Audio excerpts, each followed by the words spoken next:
1장 16절로 17절의 말씀을 함께 보겠습니다.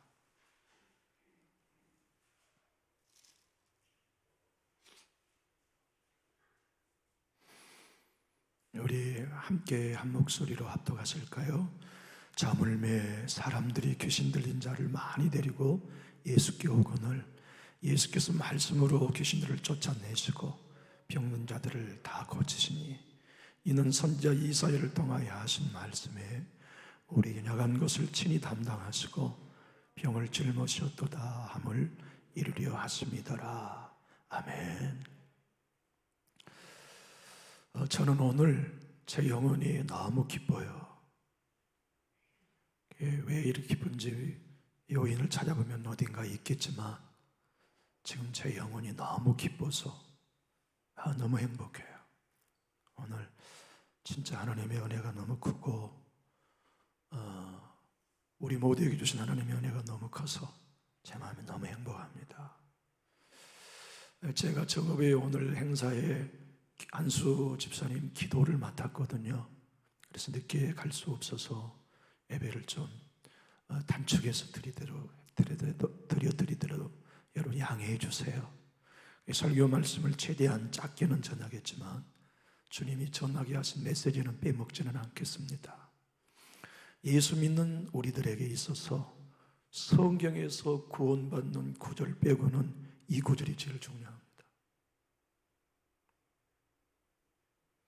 이 구절의 의미를 알고 이 구절을 따라 인생을 살 수 있다면 그 사람은 예수 성품 갖고 삽니다. 근데 대부분의 그리스도인들은 예수님을 믿고 죄 용서까지는 받아요. 근데 새 사람으로의 삶은 살지 못하는 경우가 많아요. 성령도 경험하지만 옛사람으로 살아요. 이유는 약한 것이 해결되었다는 걸 믿지 않기 때문에 그래요. 예수님은 채찍에 맞으심으로 우리의 질병만 담당하신 게 아닙니다. 지난 주일 오후에 말씀드린 것처럼 우리의 약함도 담당하셨어요. 우리의 약함이 우리 인생을 불행하게 만듭니다. 우리의 약함이 하나님과 우리의 관계를 멀어지게 합니다. 우리의 약함이 성도와 성도 사이에, 성도와 목회 사이에 아픔을 만듭니다. 이 약함이라고 하는 걸 이해하고 이것이 예수님의 십자가를 통해 해결됐다는 걸 진짜 믿기 시작하면 행복한 인생을 살 수 있어요. 능력 있는 삶을 살 수 있어요. 그는 가장 그리스도인다운 권세를 누릴 수가 있어요. 그러나 대부분 내 인생에 약함이 있다는 걸 평생 들어보지도 못하고 살아요. 약함은 누구에게나도 있습니다. 이 약함은 지난주에도 말씀했지만 우리의 성품 속에 타락한 생명 속에 있는 우리의 됨됨이에요. 그렇기 때문에 이 성품 속에 있는 이 연약함을, 이 약함을 우리는 나라고 생각해요. 그것이 나라고 생각해요. 그게 나 아닙니다. 그건 옛 사람이에요. 우리 예수 믿는 사람은 새 사람이에요. 예수님 안에서 새 피조물이에요. 전혀 새로운 존재가 되었어요. 그런데 이 약함이 우리 안에 있다는 걸 알 때에만 뭐 하게 되냐면 날마다 부인하게 돼요. 이것은 내가 더 이상 아니라는 걸 알고 내 성품으로 올라올 때 거부하게 돼요. 십자가에 못 박게 되지요. 이것이 안 되면 거듭났어요. 성령을 받았는데 삶은 안 변해요. 이 약함은 낯선 사람에게는 안 나타납니다. 비성적인 관계에는 안 나타나요. 불행하게도 가장 내 인생에 중요한 사람에게만 나타납니다. 남편은 아내에게 나타납니다. 아내는 남편에게 나타납니다. 아버지의 연약함은 자식에게 나타납니다. 비성적인 관계, 밥이나 먹고 커피나 마시는 관계에서는 우리의 약함은 안 드러납니다. 그런데 이 약함이 드러남으로 고통을 주어요. 상처를 주어요. 관계의 아픔을 만들어요. 그러므로 그리스도인들로서 살아가는 우리들에게 내게 이 약함이 무엇인지를 아는 게 너무나 중요해요.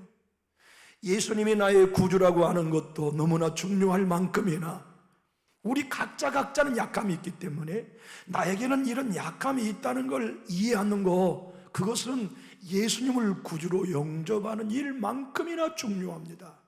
그런데 그런 설교를 들어본 적이 없기 때문에 우리는 내 약함이 나로 생각하고 일생 부부간의 아픔을 주고 살아요. 자식에게 이 약함을 대물림하고 살아요.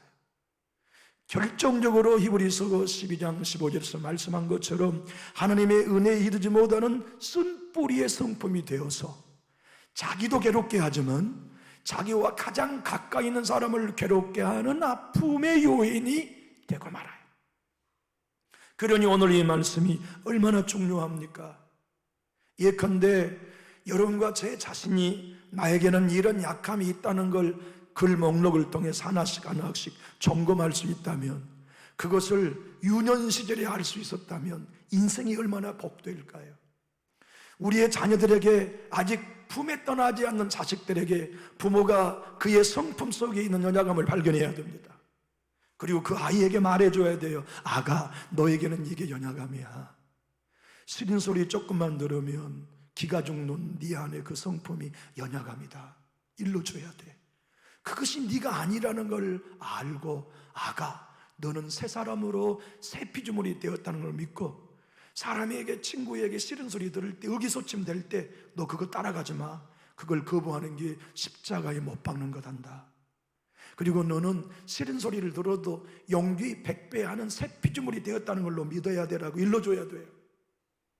우리 자녀들이 시집가기 전에 딸 안에 있는 연약함을 부모가 보고 말해줘야 돼요. 아가, 너는 이런 게 연약함이야. 너 이 연약함 십자가에 못 박아야 돼. 그래야 신혼 초부터 너 행복하게 살 수 있다. 아들을 바라보면서 아버지가 아들 안에 있는 연약함을 볼 수 있어야 됩니다. 아들아, 너에게는 이런 연약함이 있어. 너 이거 예수님이 십자가에서 담당하셨으니까 너 그러한 성품이 올라올 때 따라가지 말아라. 그리고 너는 새 피조물이 되었다는 걸 믿고 네 자신에게 언제나 적용해야 돼. 우리는 그리스도 안에 새 피조물이야. 새 사람이야. 옛사람은 에베소 4장 22절 24절에 말씀한 것처럼 썩어져가는 구습을 따른 옛사람을 벗어버리고 오직 심령으로 새롭게 되어 의와 진리와 거룩하심으로 지으심을 받은 새 사람을 입어야 돼. 적용시켜 줘야 됩니다. 저는 이것을 2005년에 알았어요. 지금으로부터 16년 전에 알았어요. 그 어간의 저 연약함이 제 아내를 얼마나 아프게 했겠습니까? 우리의 연약함은 안 드러난다니까요. 가족에게 드러나니까 문제예요. 제 연약함의 성품이 성도들에게 드러난 예는 없어요. 목회하면서 제 혈기가 연약함이라고 했잖아요. 제 혈기를 성도들에게 부린 적은 없어요. 근데 아내에게는 부렸어요. 자식들에게는 부렸어. 여러분 한번 들어보세요. 내 아이가 성장하는 동안 목회하는 과정에 한 번도 제 아이들이 교회에 뛰어다녀 본 적이 없다면 말 다 한 거죠. 한 번도 제 아이들이 예배당을 돌아다닌 적이 없었어. 아빠가 강단에 설교할 때 내 아이가 자라면서 한 번도 강단에 아이가 나와본 적이 없었어. 그건 그만큼 집에서 때렸다는 얘기예요.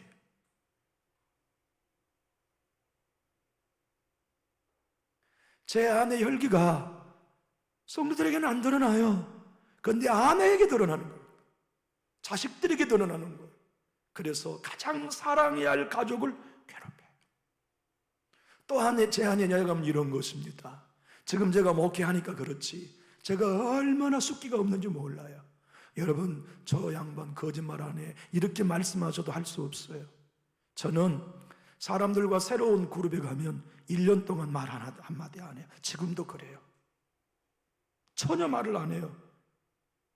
그게 제 연약함이에요. 제가 목회하니까 여러분들하고 얘기하고 교제하지, 제 아내는 그렇게 사람을 두려워하는, 사람과 친밀하게 대하는 게 어색한 사람이에요. 그것이 제 안에 있는 연약함이라는 걸 나는 잘 알아요. 그러니까 그런 연약함을 거부하고 일어서서 다가서는 거예요. 그런 연약함만 있는 게 아닙니다. 제가 제 자신의 연약함을 세려면 여러 가지가 있어요. 이게 왜 알아야 되냐면 그 성품이 내 안에 올라올 때마다 넌 내가 아니야 라고 부인할 수 있기 때문에 그걸 알아야 됩니다. 여러분과 저의 삶 속의 연약함은 놀랍게도 자식들에게 대물림되는 경우가 대부분입니다. 부모의 열기는 그 부모의 열기를 받고 자란 자녀에게 그대로 대물림됩니다. 부모의 성품은 자녀들에게 그대로 연약함이 대물림돼요. 그렇기 때문에 내 사랑하는 자식들에게 부모에게 있는 좋은 성품이 유전되는 건 좋지만, 복된 성품은 자녀에게 물려주면 좋지만 연약함이 물려주는 건 안 돼요. 그런데 이걸 끊는 방법이 있습니다. 뭐냐면 장본인이 자식에게 직접 무릎을 꿇고 용서를 구하는 것이에요. 애야, 아빠가 너희들에게 열기를 부린 거 용서해다오. 아빠도 어릴 적부터 받아온 상처가 그것이 난 줄 알았다. 그 열기가 내가 아니라는 걸 이제 내가 알았어. 너희들에게 상처 준 거 용서해다오 하고 제가 2005년에 내 아이 앞에 무릎을 꿇고 제 자녀들에게 용서를 구했어요. 아가, 내가 너 그때 음하게 했던 거 용서해다오. 아빠 나 기억 없는데요. 그래도 용서해 주라. 아빠 용서할게요. 그나더라, 내가 내 호되게 때렸던 거 용서해다오. 아빠 내 기억에는 없는데요. 아니야, 내가 그때 그 자리에서 이렇게 너에게 있었지. 둘째 딸아, 아빠를 용서해 주랴. 막둥아, 아빠를 용서해 주라. 제가 왜 그렇게 고백했냐면 저의 잘못을 자녀들에게 용서를 구한 것도 있지만 저에게 있는 연약함이 내 자녀들에게 대물림 되지 않는 끊는 일을 결정했기 때문에 그래요. 우리 부부가 잘 알아요. 저 양반은 저걸 고쳐야 돼 하는 그것이 연약함입니다. 우리 집사람은 요거 고쳐야 되는데 서로 말하진 않지만 가지고 있는 그것 때문에 부부관계가 늘 아파요. 그 성품 속에 있는 그것 때문에 신앙생활하는 동안 더 깊은 영의 세계에 못 들어가고 걸려요.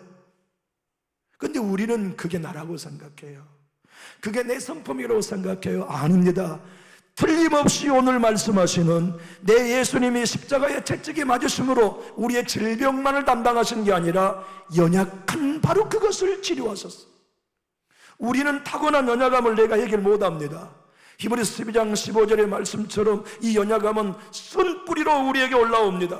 그래서 은혜에 참여하지 못하게 만들고 은혜에 미치지 못하게 만드는 것임에도 우리는 그것이 나라고 생각하며 일생 동안 그 성품 끌어안고 살아갑니다. 그것이 옛사람인데, 그것이 벗어버려야 할 옛사람인데, 그것이 올라올 때마다 십자가에 못 박아야만 은혜에 이를 수 있는 진정한 행복의 삶을 새 피조물로 살 수 있는데, 그리스도인들이 일생 동안 그런 가르침을 들어본 적이 없기 때문에 은혜를 받아도 옛사람으로 살아.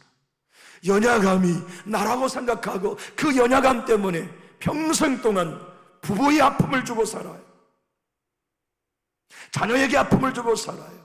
인생을 살아가는 요소 중에 결정적인 나에게 영향을 미칠 사람과 등 돌리게 만들어요. 여러분, 하나님의 은혜는요, 하늘에서 뚝 떨어진 거 하나도 없습니다. 하나님의 은혜는 한번 따라해 주실래요? 반드시 사람을 통해 주신다. 그런데 쓴뿌리로 인하여 관계가 늘 얽히면 흘러오는 하나님의 은혜의 통로가 막힌 채 사는 거예요. 생각해 보십시오. 하늘의 만나가 이스라엘 백성들 광야에서는 하늘에 떨어졌지만 우리에게는 하나님의 은혜 하나도 하늘에서 막 떨어지지 않아요. 전부 다 사람을 통해서 주십니다.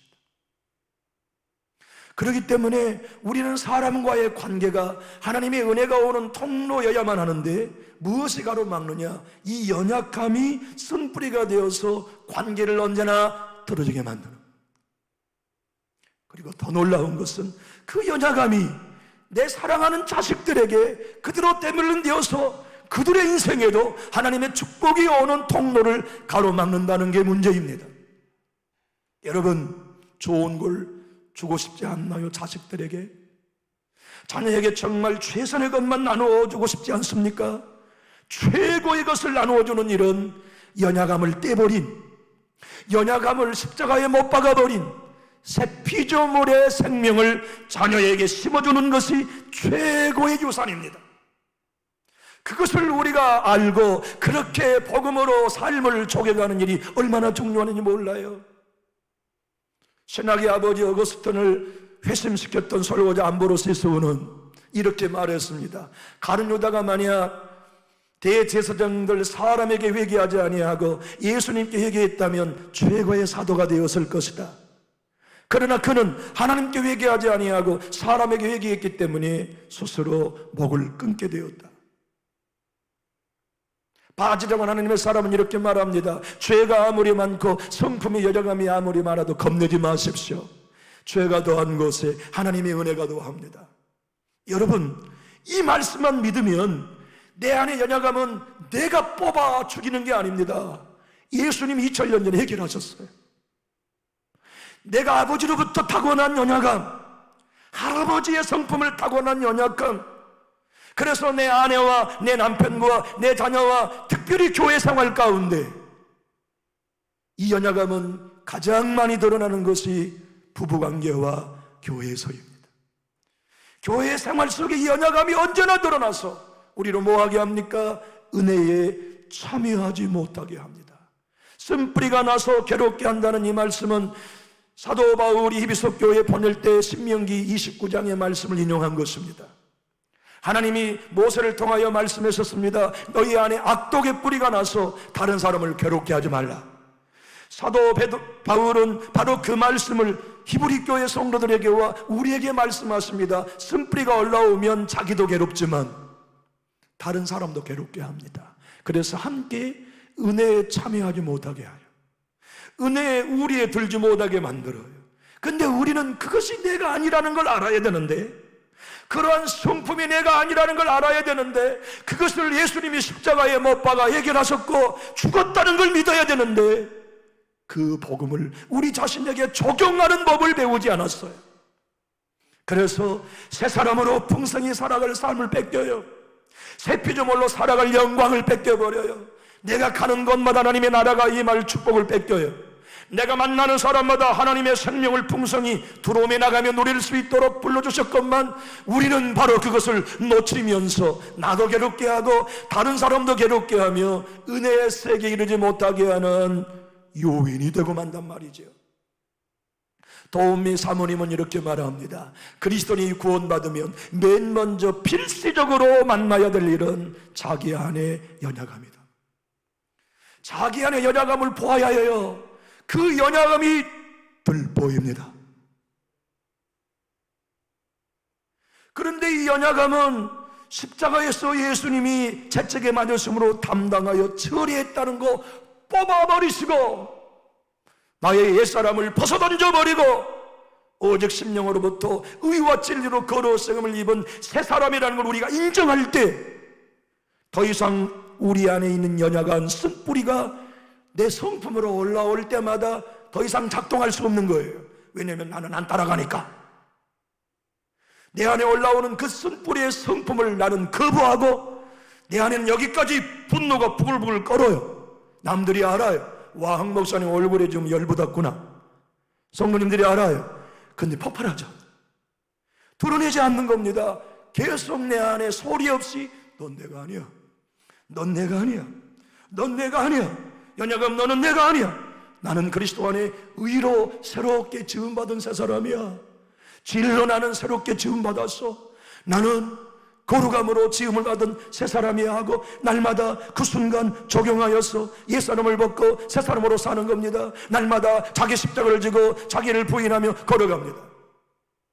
도움미 사모님은 많은 사람들의 어떤 얘기는 연약함이 아니 인색함이 연약함이고 어떤 사람은 오해를 잘하는 게 연약함이고 어떤 사람은 남의 말을 잘하는 것이 연약함이고 쭉쭉쭉 여러 가지 설명들을 합니다. 여러분, 우리 안에는 연약함이 참 많아요. 각자에게 그걸 알아야 합니다. 빨리 알아야 합니다. 이제라도 알아야 합니다. 그걸 알아야 내 둘보를 뽑아요. 그걸 알아야 들보를 뽑아야 제대로 보여요. 들보를 뽑으면 제대로 보이는 게 뭔지 아십니까? 두 가지가 보입니다. 하나님이 보이고 내가 보여요.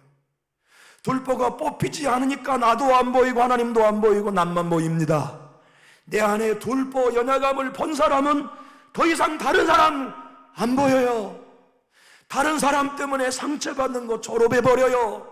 다른 사람이 나를 힘들게 한다는 것에 더 이상 고민하지 않아요. 항상 내가 문제라는 걸 아니까, 항상 내가 하나님의 은혜를 가로막는 장애물이라는 걸 아니까, 항상 내가 교회 디딤돌이 아니여 방해하는 방해꾼이라는 걸 아니까 날마다 나를 부인하고 예수의 복음으로 살아가는 거지요. 도우미 사모님은 사람들 속에 대부분의 약함은 남의 말을 경청하지 않는 것이라고 설명합니다. 여러분, 우리 서로 교제해 보면 어떤 사람은 남의 말을 귀뚱으로 듣는 습관이 있는 사람들이 있어요. 대화 속에서도 자기 얘기만 하는 사람도 그런 사람이지만 그것만이 아니에요. 조용히 듣는 것 같지만 마음으로 듣지 않고 귀뚱으로 듣는 습관이 있는 사람들도 연약함이에요. 그 연약함은 결국 어디로 드러나냐면 하나님의 말씀을 들을 때 귀뚱으로 듣는 거예요. 얼마나 심각합니까? 그것이 나라는 것이 내가 아니라는 걸 알아야만 이 들보를 뽑고 이 연약함과 쓴뿌리를 뽑아 새 피조물로 살아갈 수 있는데, 은혜에 참여할 수 있는데, 평생 동안 예수를 믿고 은혜가 소낙비도 쏟아지는 연장에 살면서도 이 은혜에 참여하지 못한다면 이 얼마나 안타까운 일입니까? 그러면서 한 보험 외판원을 설명합니다. 보험 외판원이 말수가 너무 적어요. 그런데 판매왕이에요. 그래서 그 지점장이 물어봅니다. 아니, 당신은 숫기가 없어가지고 사람들을 만나면 말도 못하는 숙맥인데 어떻게 그렇게 당신은 매해마다 판매왕이 되느냐? 그러니까 머리만 쓱쓱 감고 아무 말을 안 해요. 그러면서 이 양반이 이렇게 얘기해요. 저는요, 고객을 만나면요 듣기만 해요. 사람은 내 말을 들어줄 때 마음을 엽니다. 사람은 내 말을 들어줄 때 돈도 씁니다. 사람은 내 말을 이해할 때 친구가 되어줍니다. 그는 쑥맥임에도 들을 줄 아는 것 때문에 판매왕이 되는 거예요. 이건 도우미 사모님의 책에 나온 이야기입니다. 여러분, 우린 하나님의 말씀이 선포될 때마다 은혜에 참여해야 해요. 꼭 그렇게 살아야 해요. 우린 예배 현장에서 언제나 은혜에 동참해야 해요. 꼭 그렇게 살아야 해요. 우리는 부부 사이에 천국을 이루어주고 내 자녀들에게 진짜 예수 따라가는 참된 법을 가르쳐줘야 돼요. 아버지가 가르쳐줘야 돼요. 할아버지가 가르쳐주셔야 돼요. 엄마가 가르쳐주셔야 돼요. 여러분, 곰곰이 여러분의 딸을 보십시오. 여러분의 딸이 미울 때가 언제인지 아십니까? 여러분의 연약함을 닮았을 때 미운 겁니다. 내 싫어하는 내 성품을 저놈이 꼭 닮았기 때문에 그 딸을 속상해서 미워하는 거예요. 미워서 미워한 게 아니라 확 기집애, 어쩌면 너는 내가 못쓸 성품을 꼭 그렇게 닮았냐? 그걸 끊어줘야 되거든요. 시집 가기 전에. 교회 생활하는 거 가만히 보세요. 우리의 자녀들도 이 쓴뿌리, 이 연약함을 이해하지 못하면 결정적인 순간에 교회의 아픔을 경험합니다. 그리고 그것이 두고두고 은혜 안에 참여하지 못하게 하는 쑥이 되어버려요. 쓴뿌리가 되어버려요. 얼마나 큰 손해입니까? 우리의 자녀가 예배 때마다 은혜 받게 된다는 건 상상만 해도 행복하지 않습니까? 오늘도 아버지니 때문에 행복해. 오늘도 하나님 사랑 때문에 기뻐. 난 예배가 너무 기다려져. 나는 예배하기만 하면 하나님 사랑을 경험해. 우리 자녀들이 그걸 누리는 예배자 되어야 되지 않아요? 그러려면 자녀들이 하나님의 은혜가 임하는 자리에서 그 은혜에 이르지 못하게는 자기 안에 연약함이 있다는 걸 알아야 됩니다.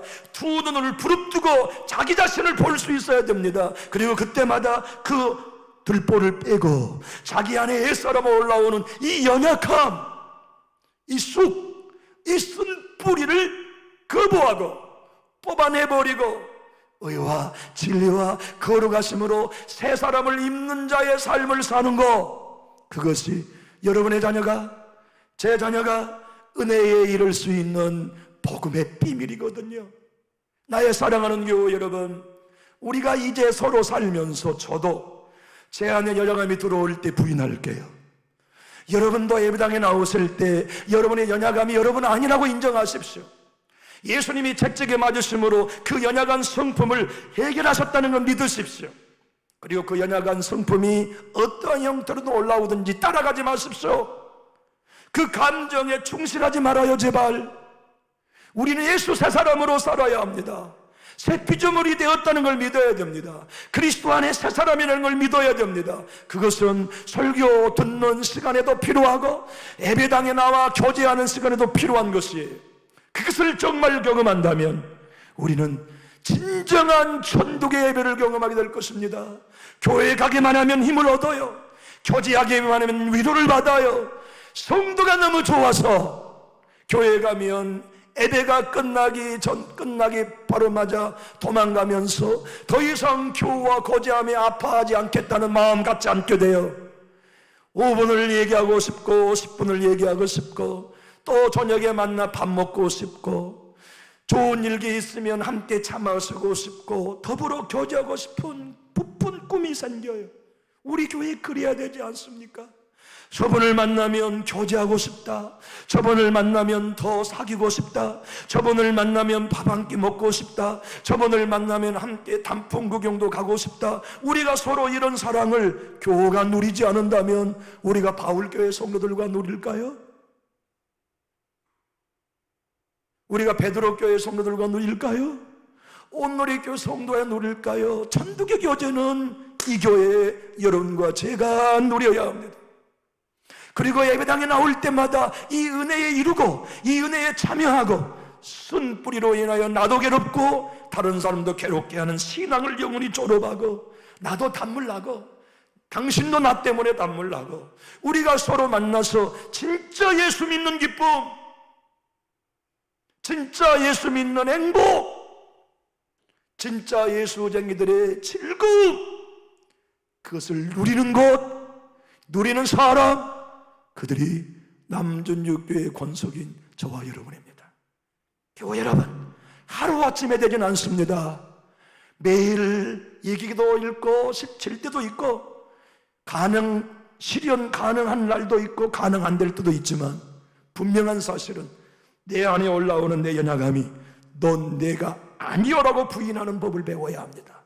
그리고 그때마다 로닝 커닝햄 목사님이 말씀한 것처럼 내 안에 분노가 올라오면 반대 정신으로 부드러운 얼굴을 의지적으로 간직하는 거예요.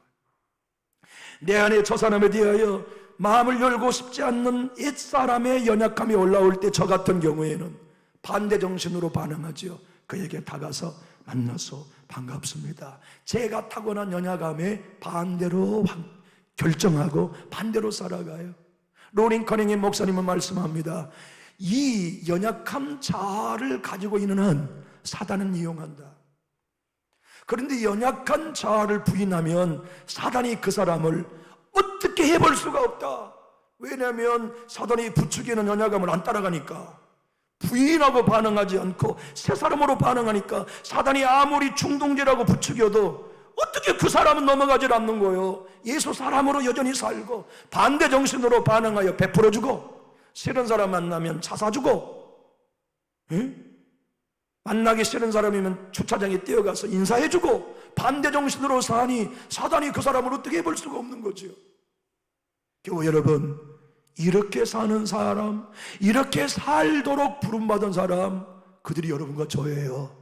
그 일을 이루어주신 분이 연약함을 친히 십자가에서 채찍에 맞아 담당해 주시는 예수님의 사역입니다. 그걸 믿고 존중하는 교회 여러분, 우리 새롭게 신앙합시다. 정말 우리 모두를 끌어안고 서로 사랑하고 축복하며 교제하면서, 그래 이것이 교회야, 그래 이 생활이 천국 같은 예배자의 삶이야. 우리 그렇게 누리면서 이 남전기 교회에서 천국을 서로 주고받는 주인공 되기 원하시면 마음을 가다듬고 큰 소리로 아멘 해주세요. 기도하겠습니다.